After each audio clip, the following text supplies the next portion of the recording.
Lecture number 5 science show according to the syllabus who discovered the cell cell कंहिं discover कयो। Junior science teacher जे science जे जेको syllabus मिलियल आहे उन में चैप्टर आहे सेल। त who discovered the cell Robert Hooke. Video start करण खां अॻु में वीडियो खे ज़रूरु लाइक करे छॾिजो ऐं कमेंट में ॿुधाइजो तव्हां कहिड़े शहर खां ॾिसी रहिया आहियो। सुवाल नंबर ॿियो, in which year did Robert Hooke discovered cell. पहिरियों नंबर सुवाल हो त डिस्कवर कंहिं कयो, पोइ कहिड़े साल में कयो। रॉबर्ट हुक डिस्कवर कयो ऐं 1665 में सेल खे डिस्कवर कयईं। ॿ सुवाल क्लियर थी विया तव्हांजा। टियों नंबर सवाल आहे what type of microscope did Hooke use. Robert Hooke जेको हुयो 1665 में जेको सेल डिस्कवर कयईं कहिड़ो माइक्रोस्कोप यूज़ कंदो हुयो। Compound light microscope. माइक्रोस्कोप जो नालो छा हुयो? Compound light. What structure controls the activities of the cell. कहिड़ो स्ट्रक्चर कंट्रोल कंदो आहे सेल जी एक्टिविटियुनि खे। Nucleus. Nucleus controls the activities of the cell. What is the semi-fluid substance inside the cell? semi-fluid substance हूंदो आहे sale जे अंदरि, उनखे चइबो आहे साइटोप्लाज़म। साइटोप्लाज़म। कमेंट में ॿुधाइजो फोटोसिंथेसिस छाखे चइबो आहे। वाट गिव्स प्लांट सेल्स दियर शेप। ॿूटनि जो जेके सेल हूंदा आहिनि उन्हनि खे केरु शेप ॾींदो आहे। Cell wall. अच्छा, कमेंट में ॿुधाइजो त छा एनिमल सेल में सेल वाल हूंदो आहे।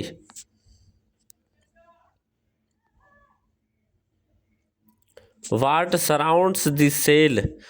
सेल जे चौधारी कहिड़ी शइ हूंदी आहे। Cell membrane. Cell membrane. अच्छा, ज़रूरु सुवाल यादि रखिजो ऐं कमेंट में बि ॿुधाइजो सेल वाल जो प्लांट सेल में हूंदो आहे या एनिमल सेल में हूंदो आहे। Which organelle is the power house of the cell. ही सुवाल बि घणो पास्ट पेपरनि में अची चुको आहे। Mitochondria is the power house of the sale.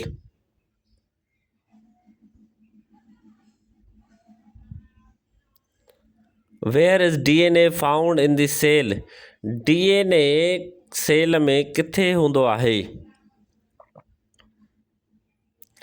Nucleus में।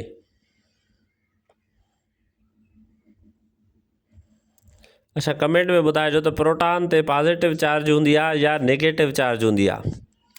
विच part of controls cell activities. Cell activities खे कहिड़ो पार्ट कंट्रोल कंदो आहे। न्यूक्लियस। ही जेके बि सवाल आहिनि तव्हां ज़रूरु पंहिंजी फेयर कापीअ ते लिखंदा हलिजो। What is found in plant cells but not animal cells. तमामु इम्पॉर्टेंट क्वेश्चन। उहा कहिड़ी शइ आहे जेका प्लांट सेल में मिलंदी आहे ऐं एनिमल सेल में न मिलंदी आहे। सेल वाल ऐं क्लोरोप्लास्ट छा में हूंदी आहे? प्लांट सेल में। What stores water in water plant.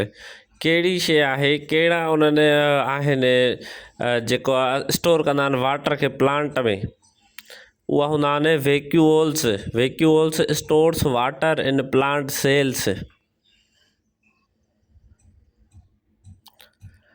What is the jelly like substance inside the sale.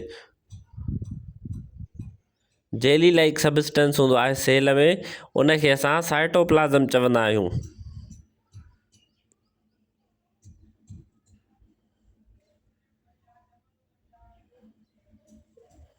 विच organelle helps in protein synthesis. Protein synthesis में कहिड़ो ऑर्गेनेल कमु ईंदो आहे? उहो हूंदा आहे रिबोसोम्स।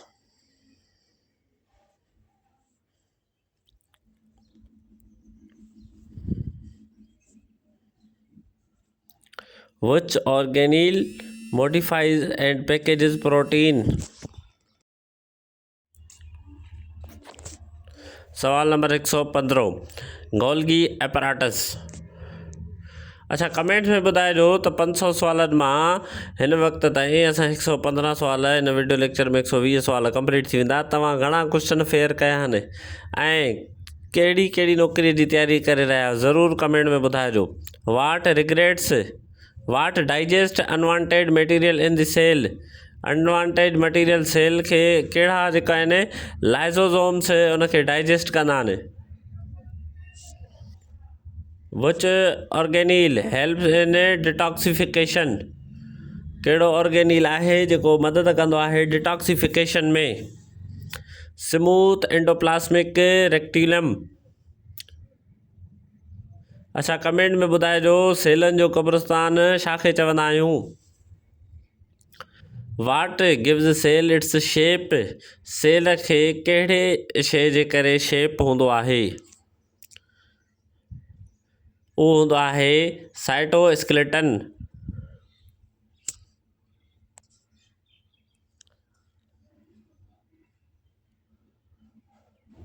वाट is the rigid layer outside the cell membrane.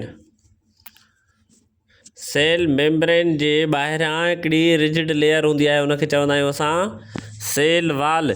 Cell wall यादि रखी छॾिजो त एनिमल सेल में न हूंदी आहे। सवाल नंबर 120 विच ऑर्गेनील कंटेन्स ग्रीन पिगमेंट क्लोरोफिल। कहिड़ो ऑर्गेनील आहे जेको ग्रीन पिगमेंट क्लोरोफिल कंटेन कंदो आहे, उहो हूंदो आहे chloroplast.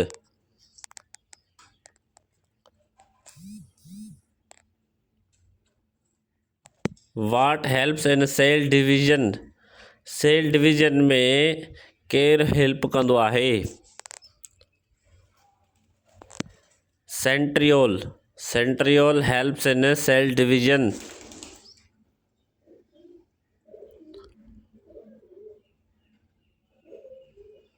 What is the control centre of the sale.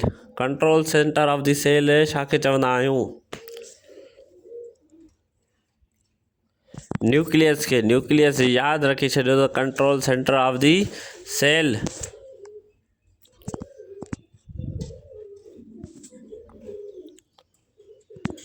What are tiny hair like structures on cell. सेलनि ते नंढा नंढा वारनि वांगुरु हिकिड़ो स्ट्रक्चर हूंदो आहे, उनखे छा चइबो आहे, उनखे चइबो आहे cilia.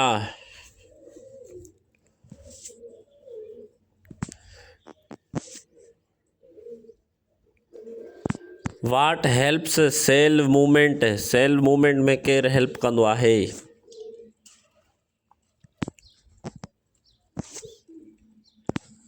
फ्लैगला। Flagella helps in cell movement. हिन वीडियो लेक्चर जो आख़िरी सुवाल नेक्स्ट वीडियो लेक्चर में अगेन 25 सुवाल कंदासीं ऐं 25 करे करे असां 500 सुवाल कंप्लीट कंदासीं। What is the main function of the cell membrane.